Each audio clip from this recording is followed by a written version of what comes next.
सुटला. चल ना, पिशवी तिथंच राहील परत. 54 सुटला या मैदानातला. त्याला एका साईडला घ्या. आणि 54 मध्ये सुंदर अशी लढत चालू झाली 8 गाड्यामध्ये. कोण होतोय सेमीसाठी पात्र? अतिशय सुंदर अशा गाड्या आणि सुंदर अशी लढत.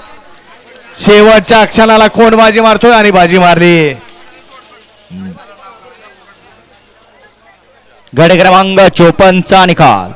तास क्रमांक 4 वर रवलेली गाडी श्री बाळ सिद्धनाथ प्रसन्न श्रुती राहुल जगदाळ विरमाडे या गाडीचा 1 नंबरला विजेता बैलगाडी मालकाचा अतुल ड्रायव्हरचा हार्दिक अभिनंदन. राज्याचे मदत व पुनर्वसन मंत्री वाई खंडाळा आणि महाबळेश्वर विधानसभा मतदारसंघाचे लोकप्रिय आमदार जननायक सन्मान्य मकरंदबा पाटील यांच्या वाढदिवसाच्या निमित्तानं भव्य दिव्य असं बैलगाडी शर्यतीचं मैदान मकरंदबा पाटील युवा मंच सातारा जिल्हा वाई तालुका